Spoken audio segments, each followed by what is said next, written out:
I've removed the giblets from inside the bird. Now these are what the giblets look like. Oh. So you can see inside the, sorry for the faint-hearted.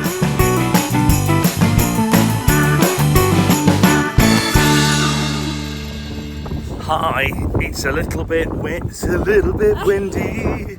It's a breeze we have got. Ooh. Yeah, so it's very, very windy, and we have just collected turkey and pigs and blankets. A dog-shaped kite. Some dogs do fly. Some dogs do. Making our way back to the house where my mum is baking. She's baking for Christmas Eve because we're going to have a party. Christmas Eve shindig. Little get together, little brouhaha. So yeah, looking forward to it. So we're getting ready for our Christmas Eve party, which is actually a lunchtime event. We've got my sister coming over and we're having some food, and we're just going to have a lovely afternoon for a few hours before we go to the church. We always go to the church in the village. We've been doing it since the kids were tiny. When they used to do the nativity, they get the kids up and they can dress up as shepherds and join in as different characters from the nativity scene. But we still like to go. I've always gone to church on Christmas Eve, even since I was a little kid. I used to love it. It's just such a magical time of year. So I'm just making some vol au vents. I've never done them before, but they look really easy. Apparently you just kind of cut your vol au vent size and you chisel like a little gap in the top, obviously for your filling. So I'm going to try that. I'm having a bit of a 70s theme to the food as well. So we've got sausage rolls, we've got quiche Lorraine. I'm going to do one of those pineapple, cheese, sausage, cocktail stick hedgehoggy things. Do you remember them? The Oriental selection's not particularly 70s, but I presume in the 70s people were eating Oriental food. I'm gonna make some well, I say cookies, they're kind of a Christmas, again it's using puff pastry. I saw it on This Morning the other day,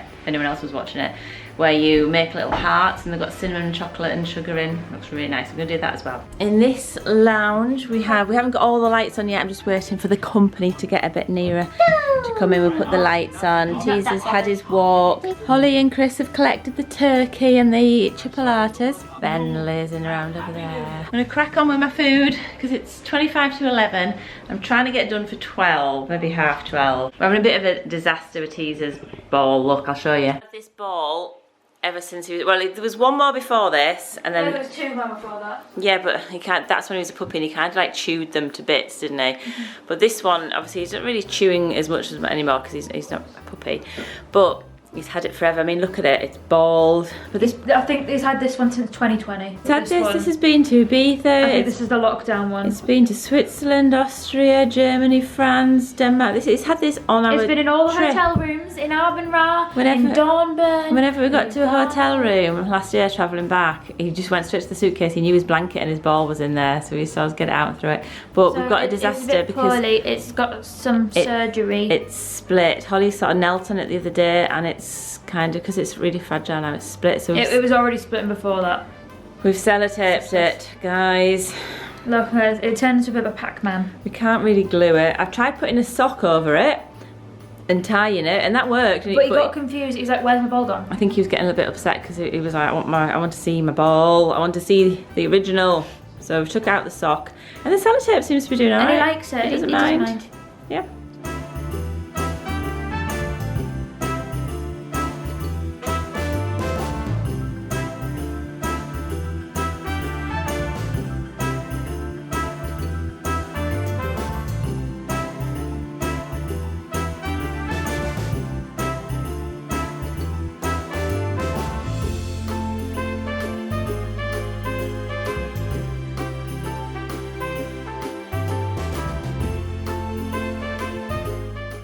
Look at this spread. I mean, you've got the Christmas cake there with, I think that's M&M, but it looks more like Kung Fu Panda.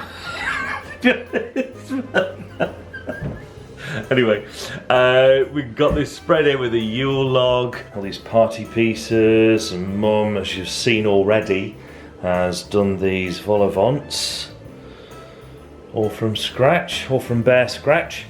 Wonderful selection of cheeses. She's warmed up a quiche, and she's made these as well, and they turned out pretty good. Look at them. They're fantastic. So that's a nice 1980s spread we've got there, including a hedgehog. This is Christmas Eve evening, and I'm just going to prepare the turkey ready for tomorrow because I just want to put it straight in the oven. So I'm going to pre-prepare the turkey so it's not so much of a chore on Christmas Day. I've removed the giblets from inside the bird, so you can see inside the, sorry for the faint-hearted. So these are like the heart and the kidneys and the liver and all stuff like that. And this makes great gravy. So I'm just going to stick it down there for the moment and we're going to concentrate on the bird. This is the bird here, so 5 kilo bird. So what I'm going to do is the butter, the herby butter, which I'm doing with thyme and sage, and I'm going to put it underneath the bird's skin and then let that soak in overnight in the fridge. That goes in there. And then I'm going to be ripping up the sage and also depositing some thyme into there as well. Literally just taking sprigs of that aside and just doing that with the thyme. There we go. Now I'm doing this on Christmas Eve because I've got time on my hands. I've got some sage and I'm going to just rip the sage up from the leaves. Sage and turkey go together beautifully. So I'm going to salt the butter, pepper. I now make sure that that is squashed in to there because I'm going to, once that is all moulded in together, push this underneath the skin.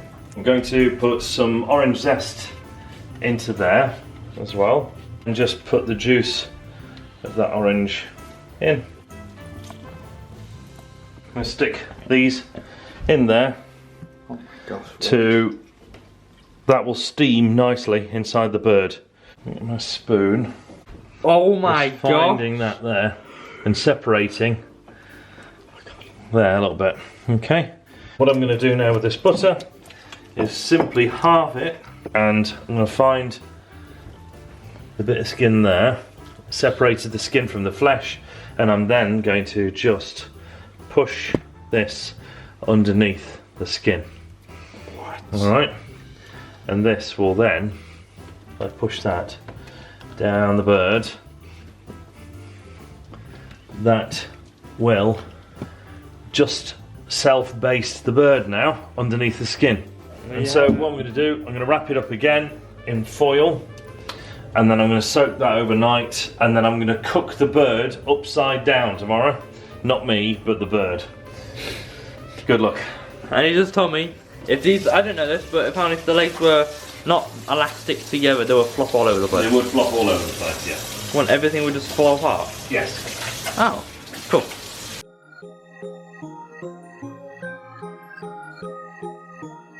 Merry Christmas morning! It's not morning. It is still morning. It is still morning. Don't deny it. It is. It's just gone 10 o'clock. Just gone 10 o'clock in the Marsden household. So all the prezzies that we've got here, it's just absolutely bonkers, marvellous here. So, but instead of filming all the unwrapping and stuff like that, what we thought we'd do is put the whole lot to a montage and make it look like a 1986 movie, an old-fashioned movie, Christmas Day. Yeah, so like you've just got a video camera in 1986, and you don't have to use it, and we're just going to film everything. How'd you turn this thing off? Hang on.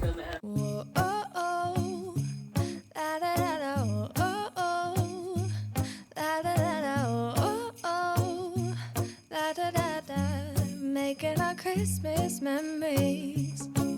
I've been working so much lately, I can barely find the time to sleep. Yeah, I spend my time running around, keeping people pleased. But this is my favorite holiday. It's a chance to start over new, 'cause I missed you, so I'm letting go of everything but you. These are the good times with you.